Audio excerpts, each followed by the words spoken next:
I always believed betrayal came with warning signs, cold silences, lingering glances, some sort of dramatic reveal you could see coming if you looked hard enough.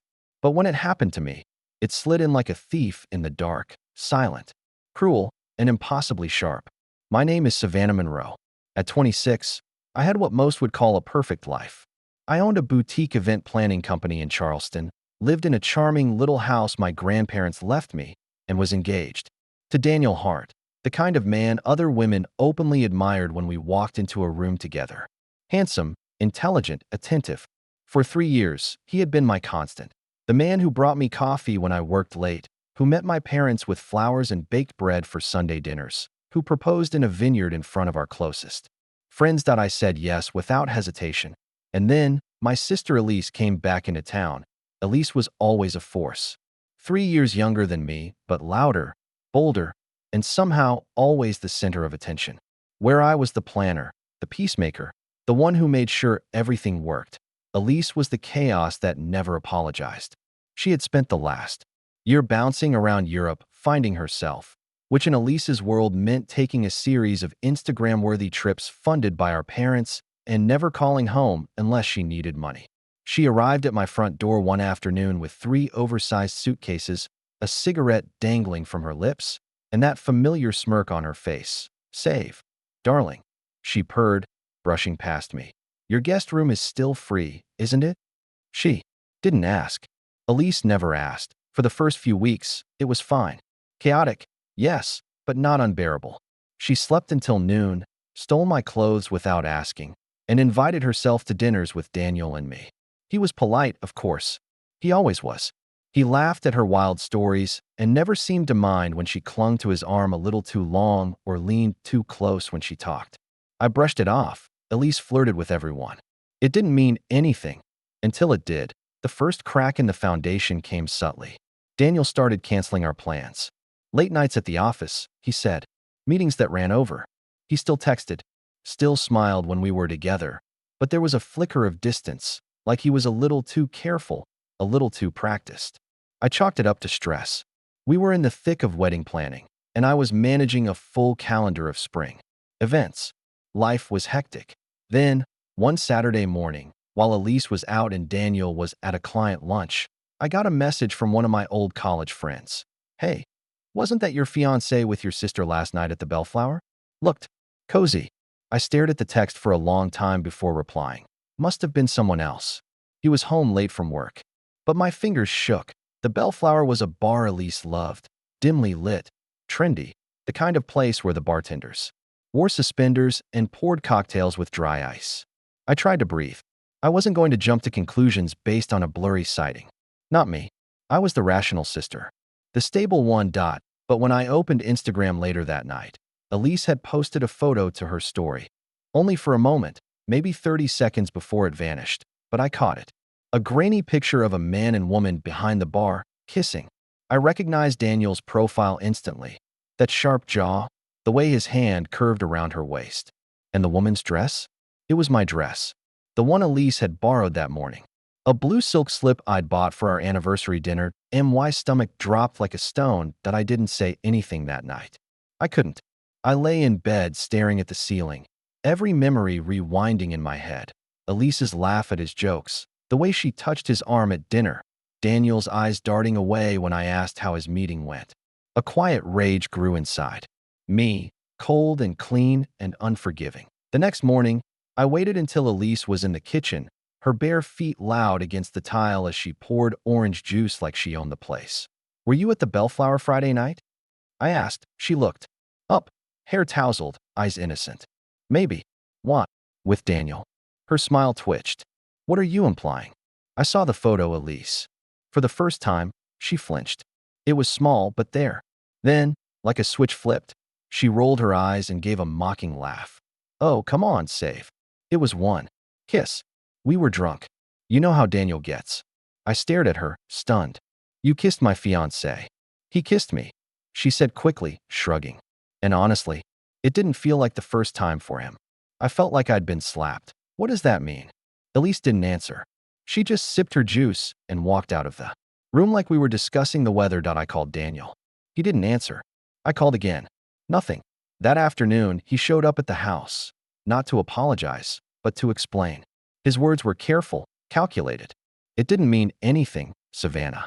It was a mistake. I wasn't thinking. You and I things have felt off lately. I felt sick. Off. So you sleep with my sister? He didn't deny it. That told me everything I needed to know. The engagement ended that day. I gave him the ring back. He didn't even fight it. Elise, of course, stayed at the house. She didn't even pretend to feel guilty. If anything, she looked satisfied. Like she'd won a competition I hadn't realized we were having. In the weeks that followed, I tried to piece myself back together. My parents were horrified when they found out, but Elise spun her version quickly. Savannah was never happy with Daniel. I was just honest about my feelings. My mother told me Elise was confused, and my father refused to take sides. I moved out of my own house. I couldn't sleep under the same roof as the woman who had destroyed my life. Then came the final blow point 3 weeks later. A cream-colored envelope arrived at my studio. No return address. Inside was a gold-foiled wedding invitation. You are cordially invited to the wedding of Elise Monroe and Daniel Hart. That I couldn't breathe. I read it twice, then 3 more times. A wedding. They weren't just together, they were getting married. Less than a month after my own engagement had ended, and I was invited. I stared at the RSVP card for a long time. Rage bloomed in my chest like fire. Elise wanted me there. Not because she wanted reconciliation. No, this was Elise's favorite game. She wanted to rub it in. Parade her conquest down the aisle. Show everyone that she'd won. I placed the invitation back in the envelope, sealed it, and tossed it into the bottom drawer of my desk. But I didn't throw it away. That night, I lay awake, staring at the ceiling. My body was numb, but my mind was racing. Elise had taken something from me. Not just Daniel, but the version of my future I'd imagined for years. She had humiliated me, lied to me, and now she was celebrating it. No. I wouldn't let her win. Something inside me shifted. It wasn't grief anymore. It was something sharper, colder. I wasn't going to crash her wedding. I wasn't going to beg for closure. I was going to burn everything down, and it would start at the altar. I didn't RSVP. Not formally, anyway.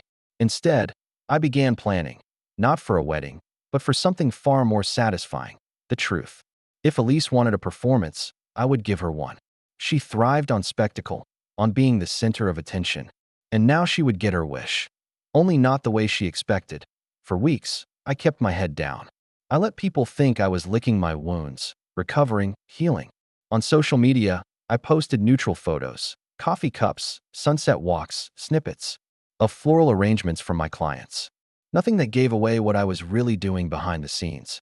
Elise had always underestimated me. She thought because I was quiet, I was weak. Because I didn't scream or throw things, I wouldn't fight back. She was wrong. The first thing I did was start reconnecting with a few of Daniel's law school friends.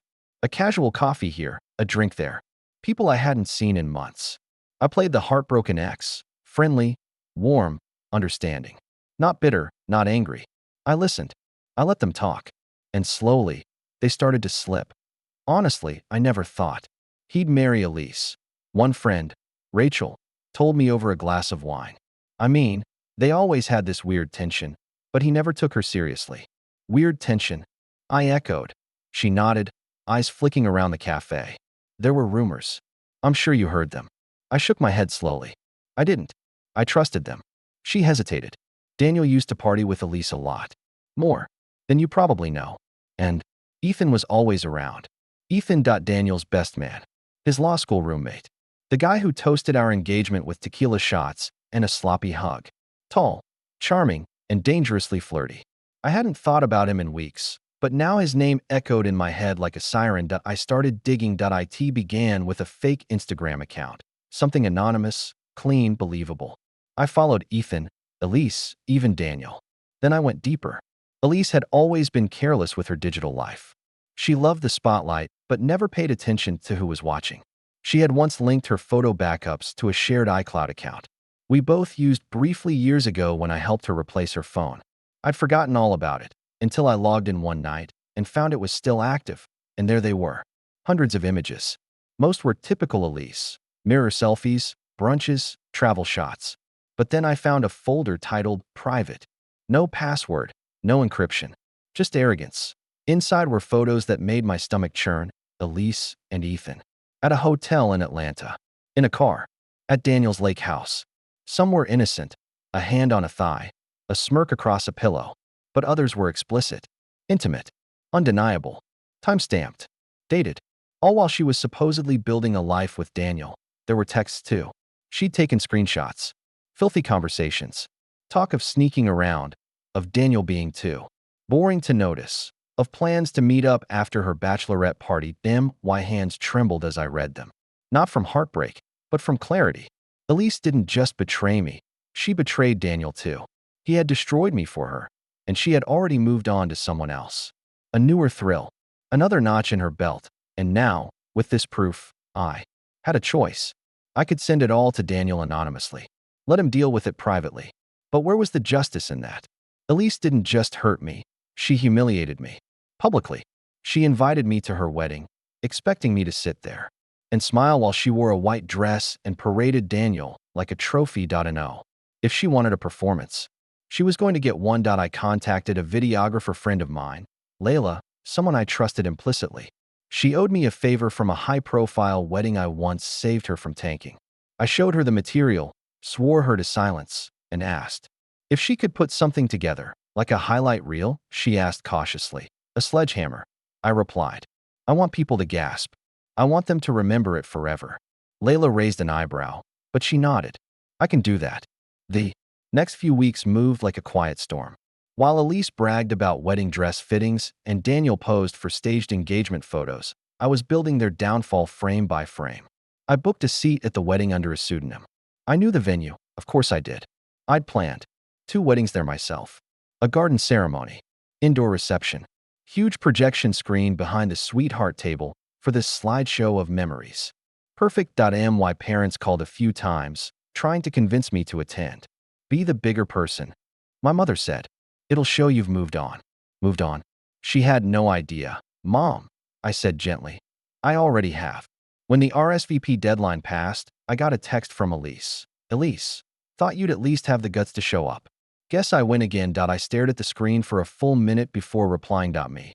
Oh, I'll be there. Wouldn't miss it. She didn't respond. Good. The week of the wedding, I rehearsed my speech. Not the whole thing, just the beginning. It needed to sound sincere, heartfelt. I wanted the entire room leaning in, listening. I wanted them shocked when the truth hit like a thunderclap. Layla sent me the final cut of the video 3 days before the ceremony. It was perfect. 3 minutes and 12 seconds of unfiltered truth. It opened with a photo of Elise and Daniel, smiling, spinning into the next image. Elise in Ethan's lap, kissing him at a party. Then texts. More photos. Hotel timestamps. And finally, the last slide. Congratulations, Elise. You really outdid yourself this time. There was music. Slow piano that built into something dark and cinematic that I watched it 3 times. I didn't sleep that night. The morning of the wedding, I dressed carefully, nothing flashy, but elegant. A navy dress, tailored to perfection. I kept my hair down and wore minimal makeup. I looked calm, collected, a woman who had made peace with the past. I arrived 10 minutes before the ceremony and kept to the edges of the crowd. No one recognized me at first. When they did, whispers followed. Is that Savannah Monroe? Oh my God, she came. Do you think she'll make a scene? I didn't speak to anyone.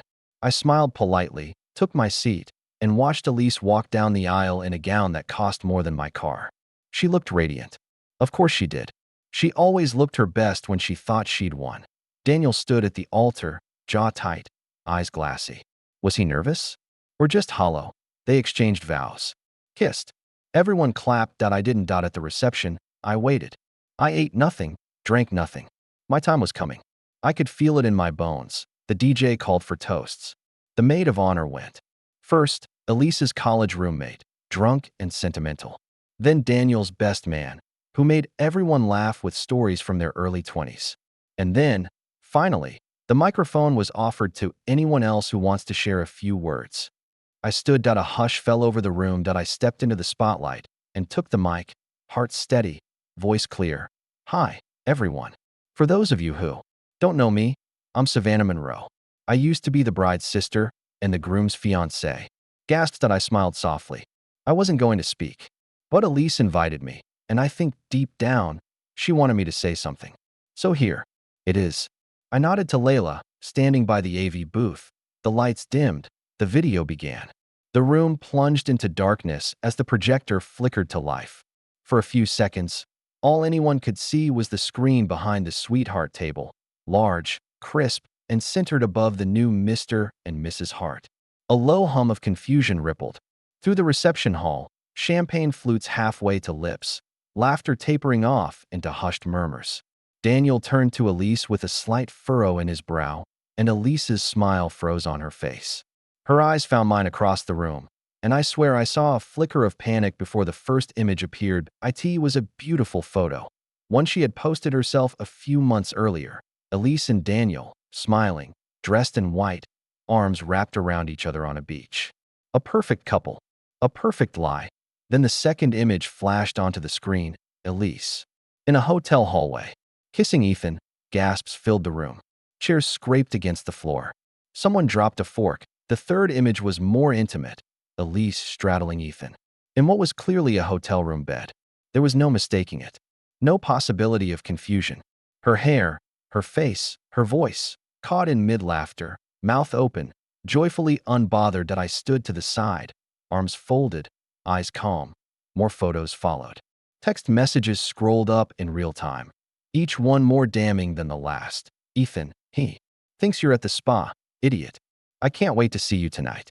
Elise, I swear, if I have to sit through one more dinner with his parents, I'll scream. You're the only one who makes me feel alive. Ethan, you still going through with the wedding? Elise, of course. I want the ring. I want the name. Doesn't mean I have to be bored forever. A stunned silence took hold of the room like a fog descending over a battlefield. The screen went black. One final slide appeared in bold white font. Congratulations, Elise. You really outdid yourself this time. Silence. Then a single sound, a sharp, incredulous laugh. It came from Daniel. He stood slowly, staring at the screen, then back at his bride. Tell me it's fake. Elise's mouth opened, then closed. Her hands twitched at her sides. Daniel, tell me it's fake, he repeated, louder this time. His voice cracked. Tell me that's not you. That's not my best friend. That you didn't drag me into this circus like a fool. It was just a fling, she said quickly, stepping toward him. I didn't mean. Daniel, listen to me, please. It was before the engagement. Before, he barked. The timestamp says 2 weeks ago. That's after the engagement. That's after the invitations. That's after the rehearsal dinner. Jesus, Elise. Don't yell, she hissed, glancing around as eyes bore into her from all directions. You're making a scene. Oh, I'm making a scene? He laughed again, louder, bitter. Savannah didn't make this scene, Elise. You did. He looked at me then, eyes full of betrayal and pain. But not for me. For himself. For everything he'd given up to be with her. I gave him a nod. That was all. A single, quiet gesture. I wasn't here for pity. I was here for truth. Elise turned toward me next, her expression morphing from shock to rage in seconds. You vindictive little bitch, she snapped, lunging across the floor in her 5-inch heels. You think this makes you strong? You think you won? No, I replied coolly, stepping back as two guests instinctively moved between us. I didn't win. You lost all on your own. People were standing now, whispering, backing away from the sweetheart table. The DJ looked frozen behind his booth. The waitstaff had stopped serving dessert. A bridesmaid was crying in the corner. Ethan was nowhere to be seen. He must have fled the moment the screen lit up. Daniel grabbed the microphone. His voice cut through the noise like a blade. I want everyone to know that this wedding is over. I was lied to, manipulated, played like a fool. Elise Monroe is not my wife. Not in spirit, not in truth, and certainly not anymore in title. He yanked off his wedding band and threw it onto the table with a clang. Elise, he said, his voice trembling. You disgust me. She tried to speak, but no words came. Her eyes were wide, glassy. Her hands trembled. I walked away then, not out of fear, but because my part was done. The video played, the truth revealed, the lies in ashes. I didn't need to stay and watch the rest of the fallout. The storm had already hit. Outside, the air was cool and quiet. I stood by the valet stand, taking slow, even breaths as I watched a few guests spill out of the building, murmuring furiously into their phones. "You're braver than I thought." A voice said behind me. I turned to find Layla, camera bag over her shoulder. "I didn't know if you'd actually go through with it." "I did what I had to," I said softly. She would have never stopped unless someone stopped her first. Layla nodded. "You're not wrong." We parted ways, and I got into my car, my hands finally starting to shake now that the adrenaline was wearing off. I wasn't sure what the rest of the night would bring, or the next week, or month, but I knew one thing for certain. The hold Elise had on everyone was gone. Her perfect wedding was ruined. Her lies exposed. Her fantasy shattered in front of everyone who mattered. And for the first time in a long while, I felt free. The morning after the wedding felt almost surreal. I woke in my apartment surrounded by silence. No buzzing phone, no emails, no frantic voicemails begging for clarification. Just stillness, the kind that follows a storm after it's flattened. The entire field. I stood by the window, coffee in hand, watching the sky lighten. And for the first time in months, I didn't feel like I was walking on cracked glass. I felt clean, lighter, like I had finally stepped out of Elisa's long shadow and could see the world for what it really was. The world, of course, was. Still talking. By noon, the video had made its way onto social media. Not by me, but by someone else at the wedding who had recorded the entire scene with their phone. It spread like wildfire. Elise Monroe, once the darling of her social circle, was now the main character in a viral cheating scandal. A Twitter thread broke down the affair timeline. Reddit users debated whether Daniel had ignored the signs. TikTokers reenacted the confrontation, complete with audio overlays and dramatic gasps that it was brutal. And in some ways, I pitied her. But only slightly. She had played her games, wrecked my life, and walked over people like stepping stones for years. And now, for once, the world saw her for who she truly was. Not the polished, glamorous socialite, but the hollow, manipulative girl who always needed to be adored. No matter who it hurt that I never heard directly from Elise after the wedding. But I heard about her. Apparently, she tried to spin it at first. Called the affair a misunderstanding. Claimed the video was deeply edited. Even tried to convince Daniel to move past it for the sake of their reputation. It didn't work. Daniel moved out of the penthouse they'd been set to share, returned the wedding gifts, and took a sabbatical from his law firm. From what I heard, he wasn't speaking to anyone, not his friends, not Elise, not even Ethan. And as for Ethan, he vanished completely, deleted his socials, took an unannounced leave from work. Some said he fled the country. Coward. The Monroe family name took a hit, too. My parents, caught between two daughters, one betrayed, one exposed, tried to keep up appearances. My mother called me in a flurry of panic one afternoon. "Savannah, how could you humiliate her like that? Couldn't this have been done privately?" "Mom," I said flatly. "She humiliated herself." I just held up the mirror.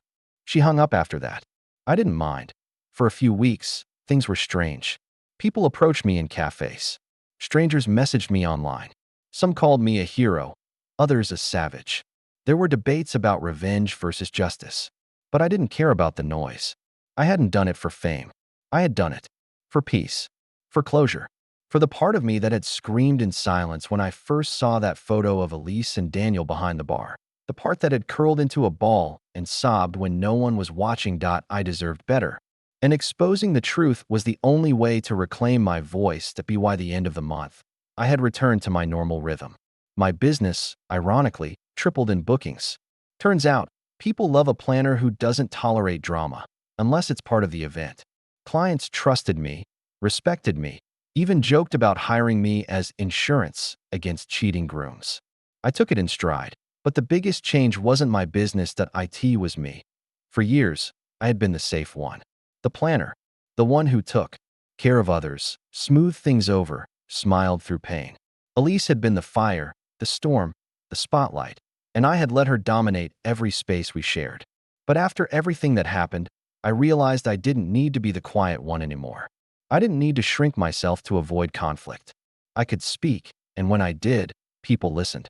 And then, one evening in April, I met someone. His name was Caleb, a photographer. Kind eyes, thoughtful smile. We met during a wedding shoot where I was coordinating and he was filling in last minute for someone else. He recognized me instantly, But to his credit, he didn't say a word about the video. He just smiled and said he made a mistake, whoever he was. And that was it. To no pity, no drama, just understanding. It started slow. Coffee after events, then long walks, then weekends curled up on the couch talking about books and films and everything in between. He asked questions that made me think. He noticed small details, like how I rubbed my thumb when I was anxious or how I smiled more with my eyes than my mouth. He wasn't flashy. He wasn't trying to prove anything. He was just present in every moment. And for the first time since Daniel, maybe for the first time ever, I felt truly seen. When I told him the full story months later, he didn't flinch. He just looked at me and said, "Good. You deserve to be heard." Elise never reached out. Not to apologize. Not to scream. Nothing. It was like she had vanished. Or maybe she was hiding, waiting for the storm to pass so she could reinvent herself again. She'd always been good at that. But even if she returned, even if she plastered over the scandal and pretended nothing happened, she'd never have power over me again. Because I wasn't her shadow anymore, I was my own storm now. The final nail in that coffin came one afternoon when I received an email from Daniel. Subject: "Thank you." The message was short. "Savannah, I don't expect forgiveness, but I do owe you gratitude. You were right. About her. About everything. I wish I'd listened to you sooner. I'm sorry for what I did, what I allowed. You didn't just expose her, you saved me, too. I hope you're happy. You deserve to be." Daniele read it once, then again, and finally deleted it without replying. Closure doesn't always come in the form of conversation. Sometimes it comes in silence, the kind where you no longer need to explain yourself to people who failed to listen the first time. Months passed. Life bloomed. One day, I walked past the venue where Elise's wedding had imploded. Another couple was taking photos out front, the bride laughing, the groom twirling her around. And I smiled, not out of bitterness, not out of pain, but because I was finally, truly free.